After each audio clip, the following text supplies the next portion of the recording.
Sveiki! Šiame vaizdo įraše parodysiu, kaip iš paprastų geometrinių figūrų, jas transformuojant, galime nupiešti medžius, paskui iš tų medžių galime sudaryti mišką arba, tarkime, galime nupiešti namą, galime iš namų sudaryti miestą ir panašiai ir panašiai. Tai čia prieš akis matote keletą vektorinėje grafikoje nupieštų medžių, tai iš tikrųjų kamienas iš stačiakampio labai greitai galime nupiešti arba naudojant bezė kreivę, galime lapiją padaryti iš apskritimų, elipsių ir panašiai ir panašiai. Tai tokiu būdu mes turime įvairiausių medžių ir galime tuos medžius naudoti, paskui sudarant kažkokį tai mišką ar panašiai. Na, o čia turiu ir miško pavyzdžių, kada vieni medžiai didesni, kiti mažesni ir iš jų yra padaromas miškas. Arba galime vėlgi nupiešti namą arba kelis namus ir paskui juos komponuojant galime padaryti miestą. Tai grįžtu į Inkscape ir dabar pirmiausiai pradėkime nuo medžio piešimą, pasididinu šiek tiek vaizdą ir kamienui nupiešti aš naudosiu stačiakampį, spalvą pasirenku arba iš apačios, čia man rodo paskutinę naudotą spalvą, tai galiu pasirinkti iš apačios tokią kokią noriu, ar tai šviesesnė spalva, sakykime, ar tamsesnė spalva galiu pasirinkti. Na ir pirmiausia, kai jau turime nubrėžę stačiakampį, konvertuokime jį į kreivę. Tą objektą paverskime kreivę. Tai tam pažymėtas objektas yra, galime ir su balta rodiklė ir tada kreivė iš objekto. Turime dabar jau čia sukreivintą objektą, na ir pasirenkame antrą mygtuką ir dabar bandysime šiek tiek, kamienas į viršų yra siaurėjantis, sakykime, tai pabandysime mes jį ir susiaurinti. Čia matosi tokie rombiukai užvedus, tai mes galime tiesiog paimti ir galime du kartelius tik tai spraktelėsiu ir galime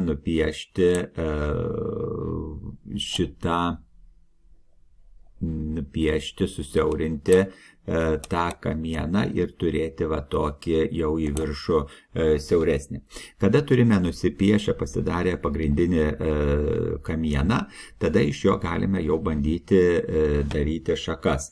Dar priartinu vaizdą ir žiūrėkime, kaip dabar daromos tos šakos. Prisidėkime papildomų taškų, būtinai turi būti įjungtas šitas režimas ir prisidedame papildomų taškų ir tada 3 taškus ir tada vidurinį tašką mes ištempiame. Toliau, jeigu norime, kad tos šakos nebūtų tokios tiesios, mes galime jas paimti ir padaryti, kad jos būtų šiek tiek išlenktos, galbūt ir čia norime kažką.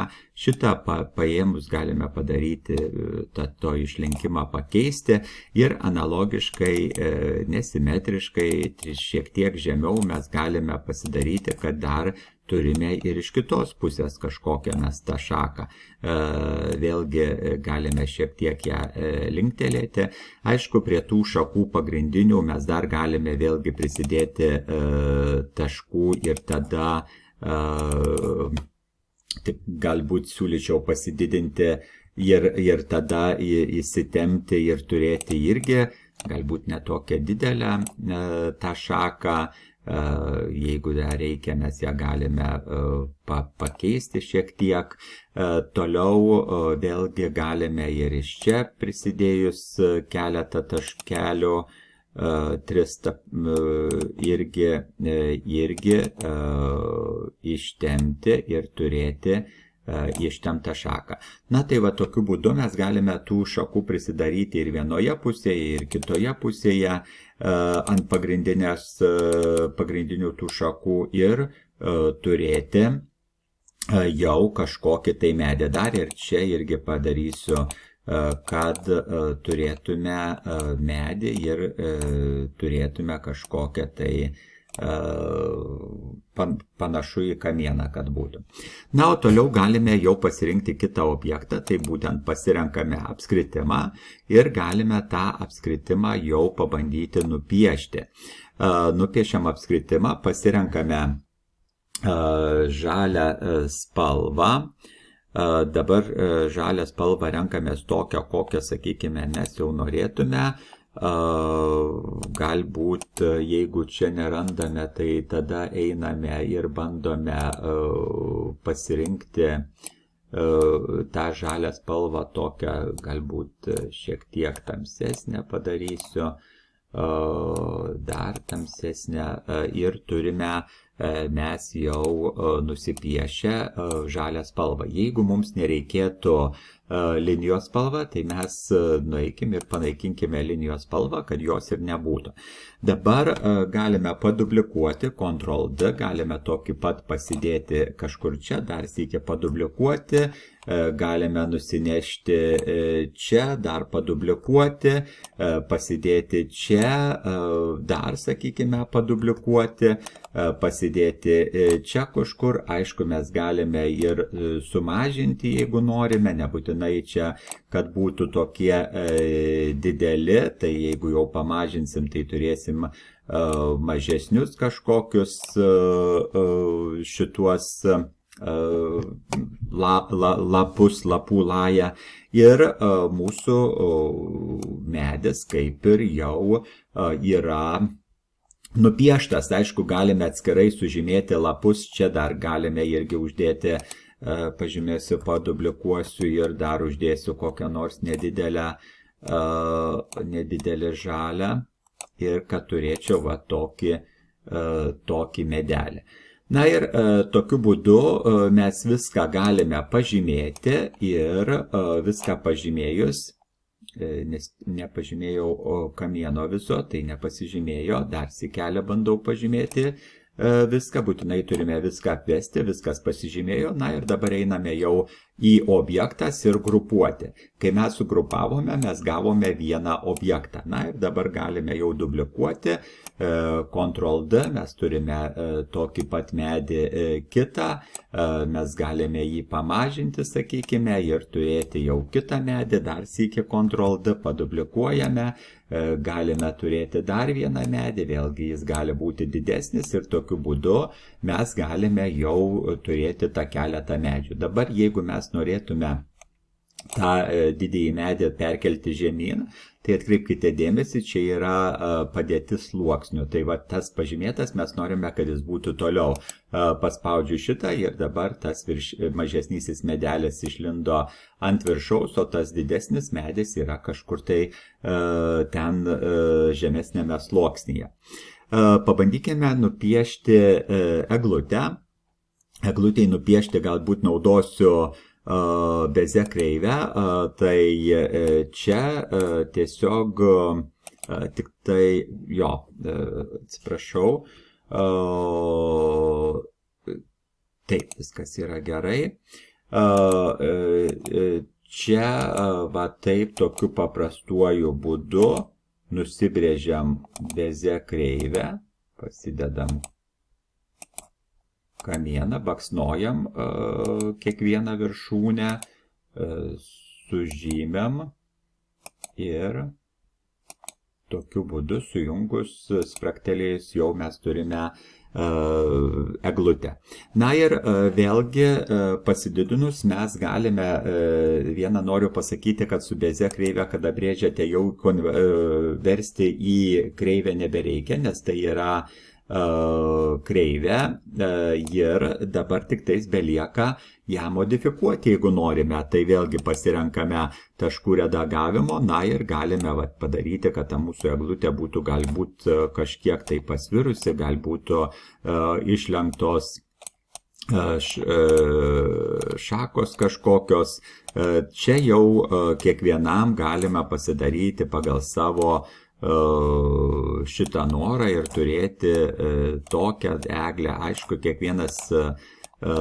kiekvienas prašo didesnių šitą, čia galime ir pakelti, didesnių resursų, kad mes galime užtrukti, bet norint turėti gražų darbą, tikrai mes turime pasistengti ir turėti, kad būtų gražu. Na, jeigu norime, kad kamienas būtų vėlgi galbūt tamsesnis ar dar kas nors, ar čia vėl galime dar ir padaryti, kad kamienas, sakykime, galbūt taip būtų. Na ir tada, jeigu jau kamieno norėtume tamsaus, tai mes čia galime nusibrėžti stačiakampį. Vėlgi tą stačiakampį nusispalvinti kažkokią tai spalvą ir padidinti tik tais reikėtų. Patempiau netyčia, atsiprašau.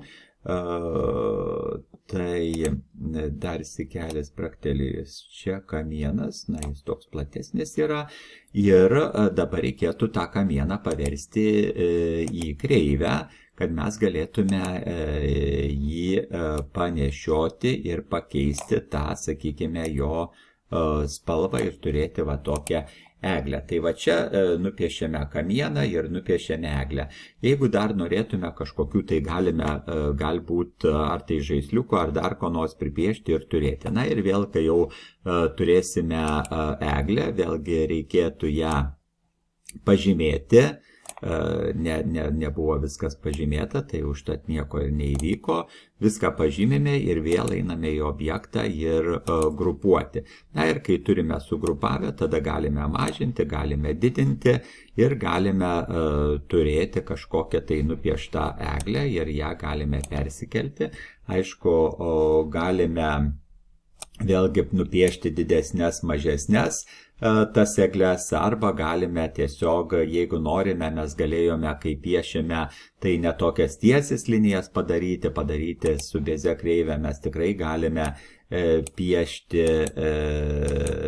tokias ir išlankstytas visokias, jeigu mes išlaikytume netaisyklingas kažkokias galime piešti, ir nes gamtoje dažniausiai nebūna taip jau, kad būtų lygiai viskas, tai va čia jau mes tikrai galime nupiešti ir kažkokią tai netaisyklingą tą eglutę ir turėti nupieštą, kad ir tokią.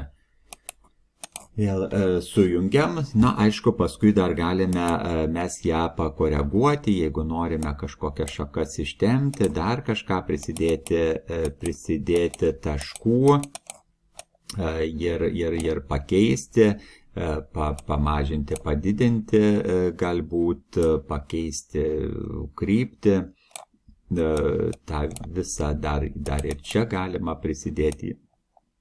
Irgi kažką keisti. Tai va tą nupieštą jau savo eglutę, aišku, spalvą galime keisti ir galime turėti. Galime kotą piešti atskirai.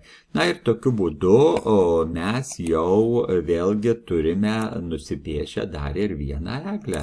Tai visada mes galime, sakykime, Ctrl+D pasikopijuoti ir aišku galime, jeigu viena eglė yra kažkokia tokia, sakykime, kitą galime pašviesinti, galime padaryti, sudėti iš dviejų eglių kažką tai padaryti vieną, vėlgi objektas grupuoti ir tokia gausis va ta mūsų eglė, tokia dviguba liktai.